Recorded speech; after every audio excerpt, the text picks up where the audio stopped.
Between 1934 and 1961, Arnold Toynbee published his magnus opus, A Study of History. It is a universal interpretation of all of history's major civilizations and the cyclical patterns they are destined to endure. It was initially released to critical acclaim, but has been virtually ignored by modern historians, and now, rarely cited, it has been left to gather dust.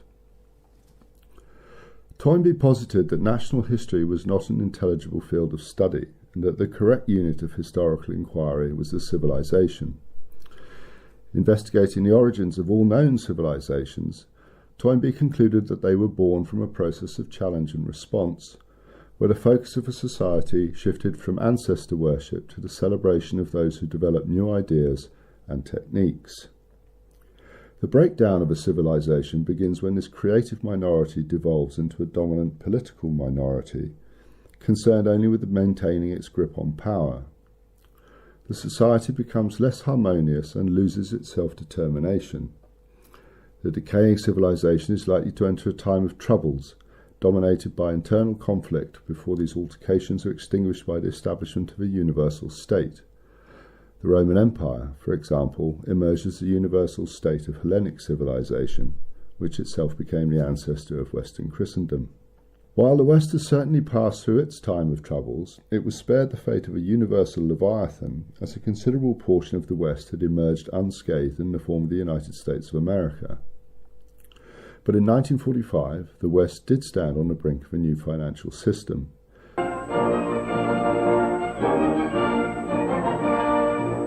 At Bretton Woods, New Hampshire, delegates from 44 allied and associate countries arrived for the opening of the United Nations Monetary and Financial Conference. Invited by President Roosevelt to the first major world financial meeting since the London Conference of 1933, they will work in the seclusion of this White Mountains resort. Bretton Woods laid down formal rules governing financial relations between the United States, Western Europe, Japan, Canada, and Australia, which included the adoption of the gold standard. The post-war period was a golden age for the United States, as its industrialized competition had all been bombed into ruins, enabling it to dominate global manufacturing and trade, while the glamour of 50s Hollywood spread its cultural message far and wide. Alongside Bretton Woods, the United Nations was founded, a replacement for the defunct League of Nations, in the hope that in the future countries might solve their differences amicably. With the building of the Berlin Wall and the rise of Mao in China, these hopes faded quickly. The shadow of the Cold War had enveloped the globe, and with ideology now the defining factor in alignment, the world became divided into three worlds: the free, the communist, and the third. Galvanized by the challenge of the USSR, the question of a universal state seemed off the table. But for how long?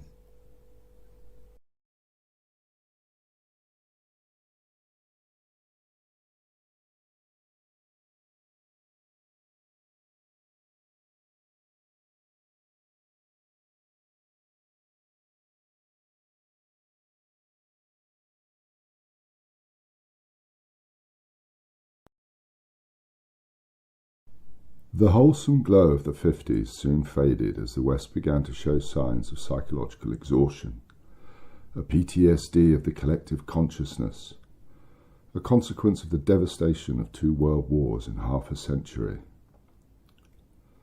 This manifested in an episode of reflection and soul-searching, which culminated in the cultural oscillations of the 1960s. From the United States emerged a radical youth movement which spread across the West. From campus protests for free speech at Berkeley to anti-Vietnam War demonstrations at Kent State, the baby boomer generation began to make its presence felt. The social changes that occurred were dramatic, rapid, and permeated throughout the free world.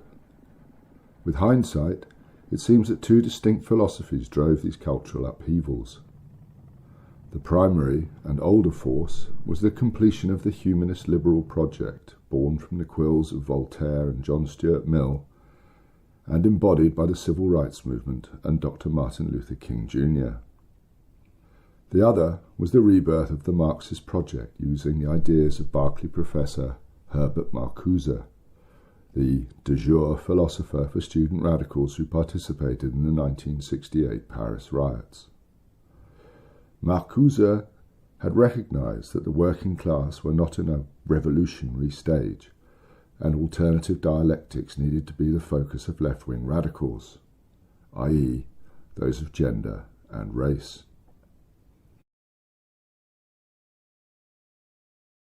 Done a lot in your writings to try to marry Freudianism and Marxism, and I think that some people would say that this simply can't be done because the two patterns of explanation are incompatible with each other.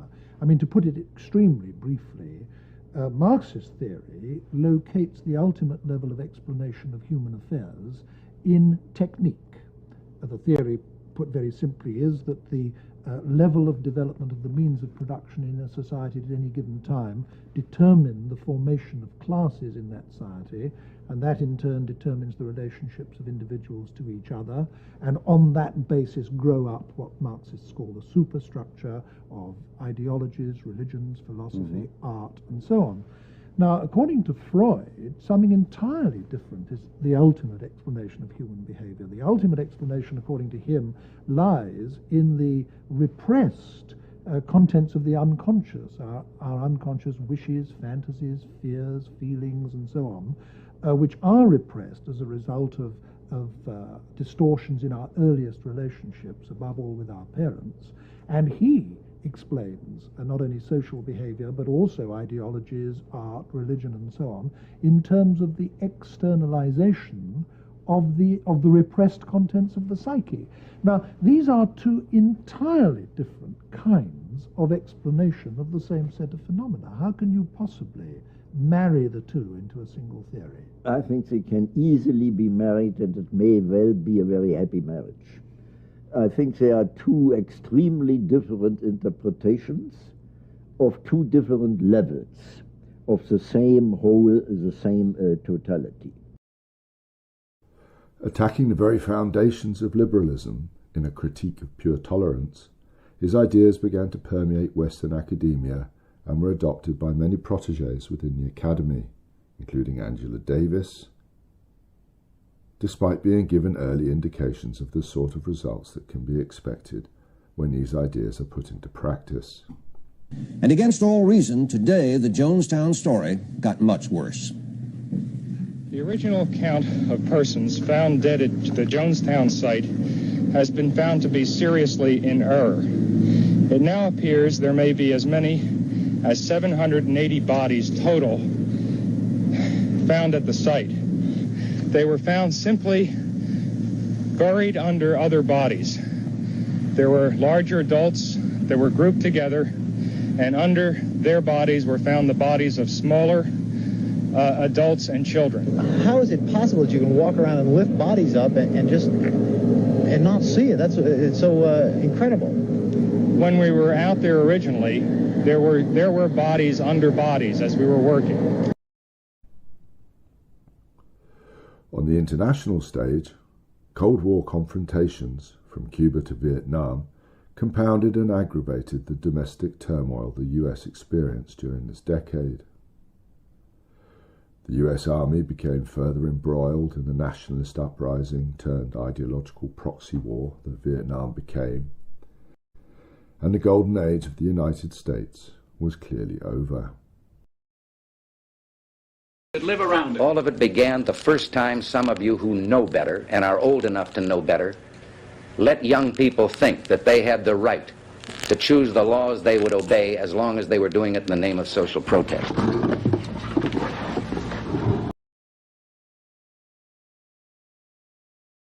In 1972, a team of computer scientists at MIT produced a computer simulation called World 3 that provided the basis for the Club of Rome's first report to its members, Limits to Growth. The model predicted a significant decline in industrial capacity and global capacity in the early 21st century. This report was not only a watershed moment in the birth of the environmental movement, but also an example of the increasing influence of international NGOs on the political process. In a survey of 502 US government officials serving from 1945 to 1972, more than half were revealed to be members of the Council of Foreign Relations, a foreign policy think tank founded in 1921. A number of other influential and international NGOs were formed in the post-war era, including the Bilderberg Group, the Trilateral Commission, and the World Economic Forum. This set a trend for the increase in influence of cosmopolitan private member clubs over elected national governments. The 1970s were defined by an increasingly dystopian vision of the future. Having defaulted from the gold standard in 1971, the US then stumbled into the oil crisis of 1973. This is NBC Nightly News, Wednesday, October 17th. Reported by John Chancellor. Good evening. The Middle East war produced developments all over the world today. The oil-producing countries of the Arab world decided to use their oil as a political weapon. They will reduce oil production by 5% a month until the Israelis withdraw from occupied territories. If the Arab countries keep that pledge, it would reduce their production by almost 50% in 1 year. Events seemed to vindicate the doom-mongers that the end was nigh. Throughout the 70s, Britain suffered from stagflation and a brain drain as the upwardly mobile began to abandon the sick man of Europe. The close of the decade saw the winter of discontent bring down the Callaghan government and pave the way for the Thatcherite Revolution. In America, the hostage situation at the embassy in Tehran was a crucial catalyst for the downfall of the Carter administration. And as a new decade dawned on the West, both Britain and America turned to a new kind of leader, both of whom firmly rejected the concept of managed decline.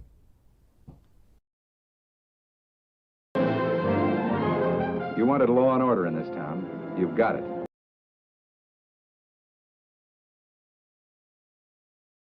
Thatcher and Reagan found natural allies in one another and invigorated the special relationship that bonded their two countries.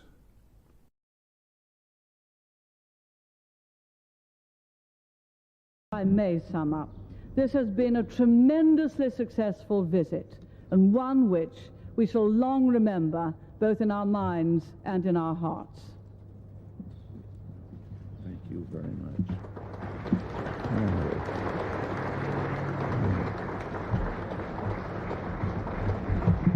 And again, let me just finish by saying that this has been a most important meeting for us and a very heartwarming experience every minute that we've been here.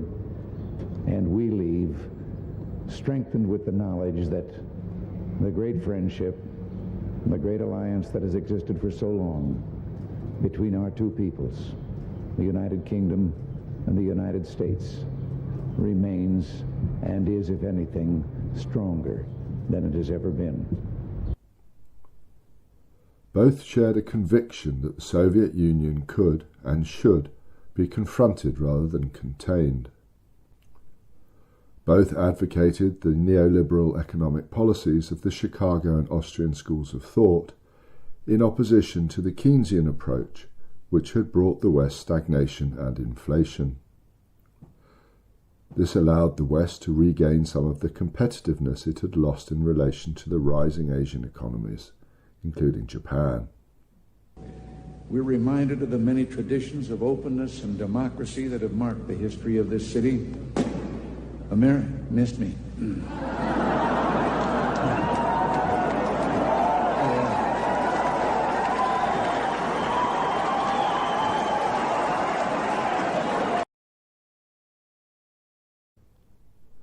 In 1980, Reagan won a landslide election with an electoral college vote that is unlikely to be repeated any time soon.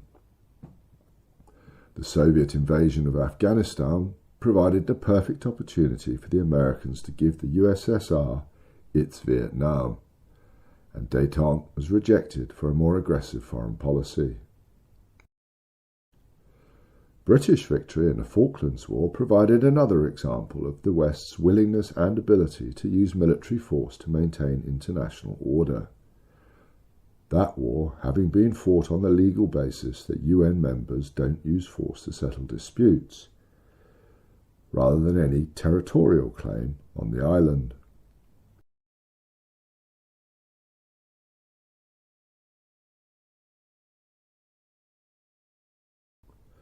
Toynbee postulated that a decaying civilization would go through a cycle of rout and rally as it declined. With the fall of the Berlin Wall and the liberation of Eastern Europe in 1989, the misery of the 1970s and the Cold War appeared to be over. Many thought this was a new golden age for the West. Francis Fukuyama's end of history was the intellectual vogue of the time, with its thesis that liberal market forces had won the day and a new paradigm of peace, cooperation and prosperity beckoned. Thatcher and Reagan were replaced by John Major and Bush Sr. respectively, but neither candidate could reproduce their predecessors' electoral success long term. Both countries began to move simultaneously towards a softer, more centre-left political position under Clinton and Blair. Blair, elected in 1997, had learned from the election strategy of Clinton in his 1993 campaign. Both benefited from favourable economic circumstances, partly due to the peace dividend delivered by the end of the Cold War. But while the 90s will be remembered as a time of hedonism and economic growth, the material prosperity was not spread evenly across the generations. Much of the 90s economic growth in the US and UK was driven by a real estate boom. This enriched the baby boomers, many of whom were already on the property ladder, at the expense of their millennial children. House prices rapidly outpaced wage increases until inheritance became the only realistic way for many young people to become homeowners. During the 90s, domestic issues took priority over foreign affairs, as the now unipolar world felt much safer than during the Cold War years, when it had teetered on the cliff edge of nuclear annihilation. But there were some who saw trouble ahead. In 1996, Samuel P. Huntington published Clash of Civilizations. This built upon the work of the likes of Toynbee and Oswald Spengler, and argued that the Cold War had been merely an interruption or overlay to rivalries between civilizations that would now once again come to the fore. In response to his former pupil Fukuyama's ideas, Huntington recognized not only the potential future challenges from competition between civilizations, but also that of internal insurrection. He within academia saw nothing in the West but Western crimes, and they began to form an unholy alliance with so-called Davos Man, this latter moniker having been coined by Huntington to describe the new international elite of gold-collar bankers and industrialists who make up a plutocratic oligarchy that increasingly sets the agenda for democratically elected national politicians. We have here our headquarters. We have also offices in Beijing and in New York. What we are doing is very complex. We are a foundation bringing together the key decision makers from all walks of life to address the challenges on the global agenda. We have business, of course, as a very important audience, and we have politics. We have continuous partnerships with many governments around the world. And of course, we have NGOs, we have trade unions, we have all those different parts. Media, of course. Media, of course, and very important experts and scientists and academia. Because if we are looking at the future, I think we should look at new solutions, and the new solutions will be very much driven by technological developments. And we even have, you even have religious leaders, right? We have religious leaders, we have social entrepreneurs, very important social entrepreneurs. Our young global leaders are selected by the top editors-in-chief around the world. Okay. Can we continue? Can you? Yes, of course. What should we see? What else? Just you show. I mean, here's a group, and good morning. Good morning. I don't know what you are talking about now. Middle East. Middle East. You see, what can we do? The group is. We are just now looking what we can do for the Middle East.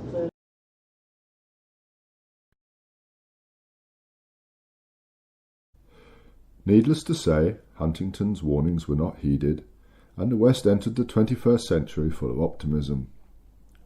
But reality has a habit of shattering illusions.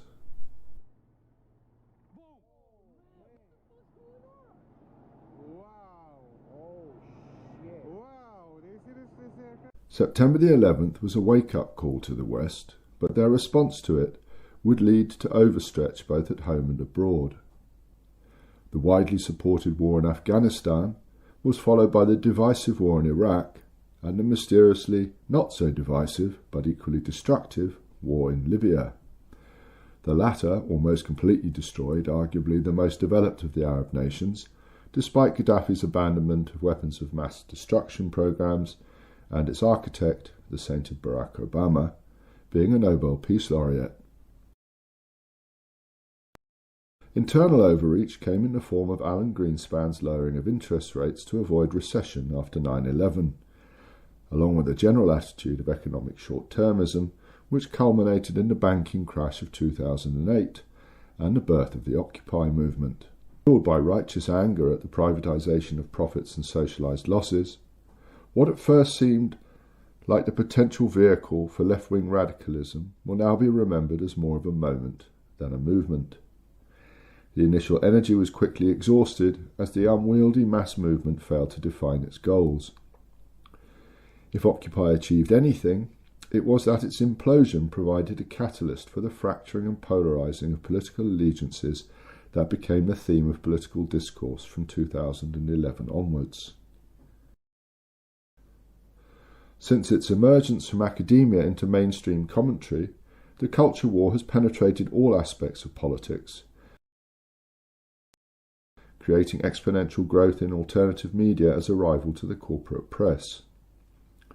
With the latter's bias exposed in scandals from Gamergate to the Covington kids, public trust in established media institutions disintegrated across the West from 2011 to 2020.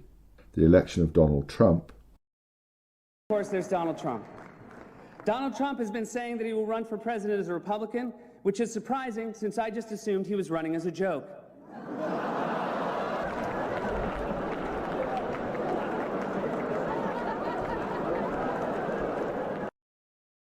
And the Brexit referendum ignited the tinderbox of Western political animosities, and many countries in the West now face a serious risk of balkanisation. College campuses, such as Berkeley, that had been the site of passionate free speech rallies a generation ago, are now the battlefields of censorial tribal warfare. It is becoming more and more obvious that the West has floundered, its troubles compounded by a precarious financial position. The cycle has gone from rout to rally to rout, but is another rally possible? The West's major challenger, China, has seemingly gone from strength to strength, spreading its economic influence around the globe through its Belt and Road program. This, combined with development of a military capability that has seriously disrupted American hegemony in the South China Sea, now makes an invasion of Taiwan almost inevitable.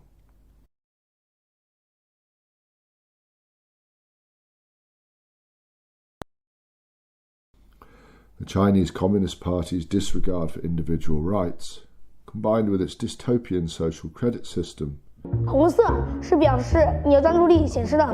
Teachers at this primary school in China know exactly when someone isn't paying attention. These headbands measure each student's level of concentration. The information is then directly sent to the teacher's computer and to parents.